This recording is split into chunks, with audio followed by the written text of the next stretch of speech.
Sunny was headed straight into a confrontation with a nightmare creature. And not just any, but a fifth-category terror known as the Mountain King, the kind of monster that only awakened far above his rank could hope to fight. Sunny, of course, was not one of them, yet he had no choice. Somehow, he had to deal with the tyrant or face a worse death. The hopelessness of it all had long since numbed him.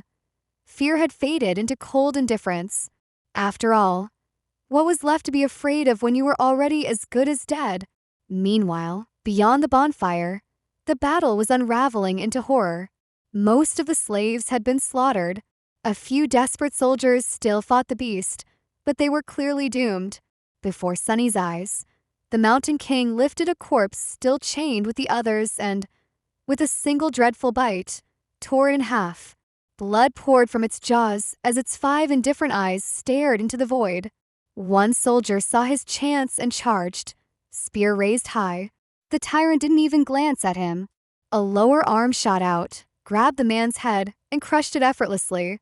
The body was discarded like trash, thrown into the abyss. Nearby, Shifty collapsed and vomited. Then, pale and shaking, he looked at Sunny. "Well, we've seen it. Now what?" Sunny offered no answer. His head was tilted, eyes fixed on the creature with eerie calm. Shifty turned to Scholar in disbelief. "I'm telling you, this boy's insane. How can he be so calm?" "Quiet, you fool," the Scholar hissed. Panicked, Shifty clamped both hands over his mouth and stared at the tyrant, who luckily remained too preoccupied with devouring corpses, both dead and living, to notice them. Sunny, lost in thought, studied the odds. He had no powers, no army, not even a weapon, just a chain and a deadly idea. He glanced up toward the dark, moonless sky.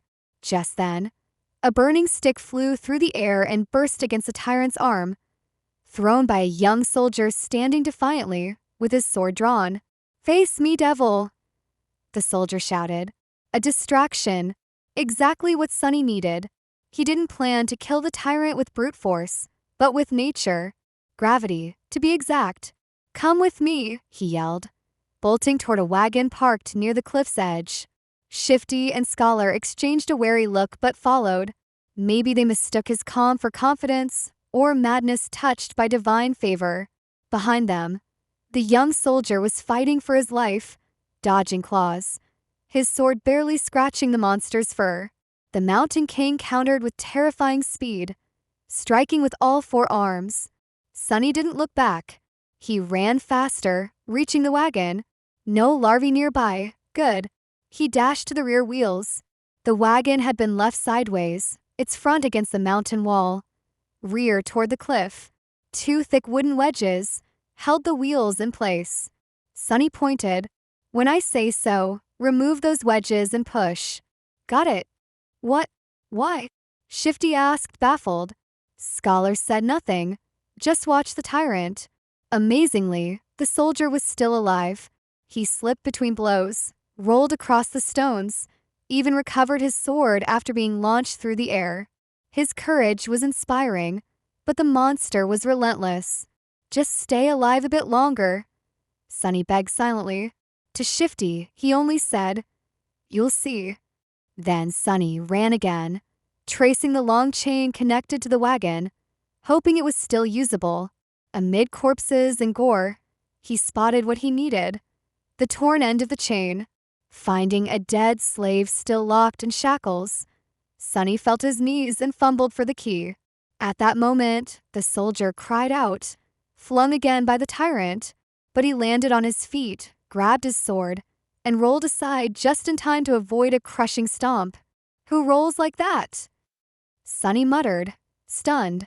Finally, he unlocked the shackles, shook the body free, and fastened the shackles to the chain, creating a loop, a trap.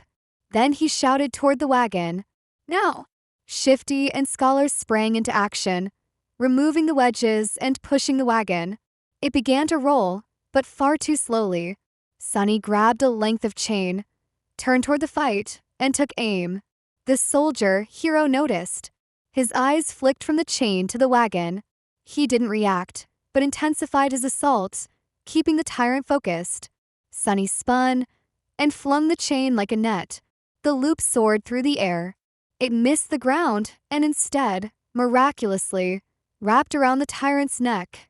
The loop snapped tight, a perfect noose. Sunny froze in shock, and then clenched his fists in silent victory. Yes, but his triumph was short-lived. The wagon was moving too slowly. He turned, pale with panic, as Shifty and Scholar pushed with all their might. But the tyrant was already reacting, claws reaching for the chain. Then Hero, bless him, slammed into the monster's leg, knocking it off balance. Sunny raced to the wagon and hurled himself onto the wooden frame, pushing with everything he had left in his broken body. Roll, you creaky piece of... The wagon groaned and gained speed. At the same time, the Mountain King grabbed the chain and began to pull. Now it was a matter of seconds. Either the wagon would plunge, yanking the tyrant to his doom, or they would all be dead.